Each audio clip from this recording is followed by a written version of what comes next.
नमस्कार दोस्तों, आज हम लोग प्रेमचंद जी के जीवन परिचय के ऊपर चर्चा करेंगे। समझेंगे कि उनके जीवन की शुरुआत कैसे हुई, वो साहित्य लेखन में कैसे प्रवेश करते हैं, उनके जीवन की मृत्यु, जन्म, विवाह सब कैसे हुआ। क्योंकि अगर आप पढ़ रहे हैं प्रेमचंद को तो उनकी जीवनी, उनका जीवन परिचय हमें ज़रूर पता होना चाहिए, क्योंकि ये बहुत ही महत्वपूर्ण प्रश्न बन जाता है परीक्षा के माध्यम से और परीक्षा में अवश्य ही पूछा जाता है। तो आज की वीडियो में अंत तक बने रहिएगा। मैं आप लोगों को प्रेमचंद के जीवन से रिलेटेड सारी जानकारी दे दूंगी। वीडियो को शुरू करने से पहले वीडियो को लाइक कर दीजिएगा और चैनल को सब्सक्राइब कर दीजिएगा। चलिए वीडियो को शुरू करते हैं। प्रेमचंद का जन्म वाराणसी से लगभग 4 मील दूर लमही नामक गांव में 31 जुलाई 1880 को हुआ। प्रेमचंद के पिताजी मुंशी अजायब लाल और माता आनंदी देवी थी। प्रेमचंद का बचपन गांव में बीता था। वे नटखट और खिलाड़ी बालक थे और खेतों में साग सब्जी और पेड़ों से फल चुराने में दक्ष थे। उन्हें मिठाई का बड़ा शौक था और विशेष रूप से गुड़ से उन्हें बहुत प्रेम था। बचपन में उनकी शिक्षा दीक्षा लमही में हुई और एक मौलवी साहब से उन्होंने उर्दू और फारसी पढ़ना सीखा। 1 रुपया चुराने पर बचपन में उन पर खूब बुरी तरह मार पड़ी थी। उनकी कहानी कजाकी उनकी अपनी बाल स्मृतियों पर आधारित है। कजाकी डाक विभाग का हरकारा था और बड़ी लंबी लंबी यात्राएं करता था। वह बालक प्रेमचंद के लिए सदैव अपने साथ कुछ सौगात लाता था। कहानी में वह बच्चे के लिए हिरन का छैना लाता था और डाकघर में देरी से पहुंचने के कारण नौकरी से अलग कर दिया जाता था। हिरन के बच्चे के पीछे दौड़ते दौड़ते वह अति विलंब से डाकघर पर लौटता था। कजाकी का व्यक्तित्व अतिशय मानवीयता में डूबा है। वह शालीनता और आत्मसम्मान का पुतला है, किंतु मानवीय करुणा से उनका हृदय भरा हुआ है। मतलब कजाकी नामक जो कहानी प्रेमचंद ने लिखी है वो अपनी बाल स्मृतियों पर लिखी है। और कजाकी एक व्यक्ति है जो प्रेमचंद जी को बचपन में भिन्न भिन्न प्रकार के खिलौने और वस्तुओं से सजाते थे और उनका व्यक्तित्व बताया है प्रेमचंद ने कि वो बहुत ही मानवीय और सदाचार के व्यक्ति थे। पारिवारिक जीवन, अब हम प्रेमचंद का पारिवारिक जीवन देखेंगे। प्रेमचंद का कुल दरिद्र कायस्थरों का था, जिनके पास करीब 6 बीघा जमीन थी और जिनका परिवार बड़ा था। प्रेमचंद के पितामह अर्थात जो उनके दादाजी थे, मुंशी गुरु सहाय लाल पटवारी थे और उनके पिता मुंशी अजायब लाल डाक मुंशी थे और उनका वेतन लगभग 25 रुपये मासिक था।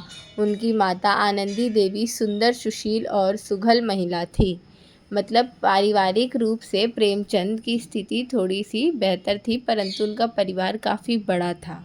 6 महीने की बीमारी के बाद प्रेमचंद की मां की मृत्यु हो गई थी। तब वे 8वीं कक्षा में पढ़ रहे थे। 2 वर्ष के बाद उनके पिता ने फिर विवाह कर लिया और उनके जीवन में विमाता का अवतरण हुआ। प्रेमचंद के इतिहास में विमाता के अनेक वर्णन हैं। यह स्पष्ट है कि प्रेमचंद के जीवन में मां के अभाव की पूर्ति विमाता द्वारा न हो सकी थी, अर्थात सौतेली माँ से उन्हें इतना प्रेम नहीं मिल पाया था या फिर शायद कुछ भी प्रेम नहीं मिल पाया जो उनकी माँ उनको देती थी। तो इसलिए उनके जीवन में माँ का अभाव रहा, उसकी पूर्ति नहीं हो पाई। शिक्षा, अब हम लोग उनकी शिक्षा देखते हैं। गरीबी से लड़ते हुए प्रेमचंद ने अपनी पढ़ाई मैट्रिक तक पहुंचाई। जीवन के आरंभ में ही इनको गांव से दूर वाराणसी पढ़ने के लिए नंगे पांव जाना पड़ता था। इसी बीच में इनके पिता का देहांत हो गया था। प्रेमचंद को पढ़ने का शौक था, आगे चलकर यह वकील बनना चाहते थे, मगर गरीबी ने इन्हें तोड़ दिया। प्रेमचंद ने स्कूल आने जाने के झंझट से बचने के लिए एक वकील साहब के यहाँ ट्यूशन पकड़ लिया और उसी के घर में एक कमरा लेकर रहने लगे। इसको ट्यूशन का 5 रुपया मिलता था। 5 रुपये से 3 रुपये घर वालों को और 2 रुपये से प्रेमचंद अपनी ज़िंदगी की गाड़ी को आगे बढ़ाते रहे। प्रेमचंद महीना भर तंगी और अभाव का जीवन बिताते रहे।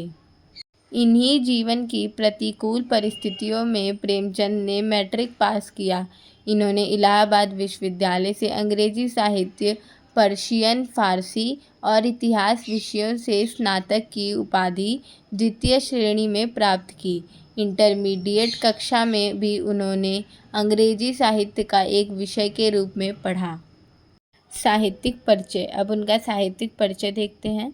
मुंशी प्रेमचंद ने अपने साहित्यिक जीवन में लगभग 1 दर्जन उपन्यासों और 300 कहानियों की रचना की। उन्होंने माधुरी और मर्यादा जैसी पत्रिकाओं का संपादन किया तथा हंस और जागरण समाचार पत्र भी प्रकाशित किए। वह उर्दू रचनाओं में नवाब राय से लिखते थे। उनकी रचनाएं यथार्थवाद का उदाहरण है, जिसमें जीवन की वास्तविकताओं का सजीव चित्रण किया गया है। सामाजिक सुधार और राष्ट्रवाद उनके लेखन के प्रमुख विषय रहे हैं, जो उनके कार्यों को एक गहरा सामाजिक और सांस्कृतिक परिप्रेक्ष्य प्रदान करते हैं। तो आपने देखा इनका साहित्यिक परिचय भी कितना उच्च कोटि का है। इन्होंने 2 पत्रिकाएं, 2 समाचार पत्र और 300 से अधिक कहानियाँ लिखी। लगभग 1 दर्जन मतलब 12-13 उपन्यास। इनको उपन्यासों का सम्राट कहा जाता है। उपन्यास जानते हैं, जो मोटी मोटी किताबें होती हैं, उसमें पूरा मतलब कहानी का क्या मतलब होता है कि आपके जीवन का एक छोटा सा अंश हो गया, कोई एक याद हो गई, कोई एक घटना हो गई, परंतु उपन्यास में तो पूरी जीवन समेटा जाता है। और इन्होंने इतने मोटे मोटे उपन्यास लिखे हैं, लगभग 1 दर्जन। तो आप इनको देख सकते हैं। और इनकी रचनाएं जो हैं वो हमेशा यथार्थवादी रही हैं, वो सच में रही हैं। सच का जो झूठ का जो पर्दा रहा है वो सच ने हटा दिया है इनकी रचनाओं के अंदर। और आपको मैंने इनका जन्म और इनकी जो माता पिता के साथ इनका पारिवारिक जीवन रहा है, जो शिक्षा दीक्षा में इनको कठिनाइयाँ झेलनी पड़ी, ये सब इनके जीवन के एक एक अंश हैं। इनको अवश्य याद कर लें। आशा करती हूँ वीडियो अच्छी लगी होगी। मिलते हैं अगले वीडियो में। तब तक के लिए धन्यवाद। और वीडियो को लाइक कर दीजिएगा और चैनल को सब्सक्राइब अवश्य कर दीजिएगा।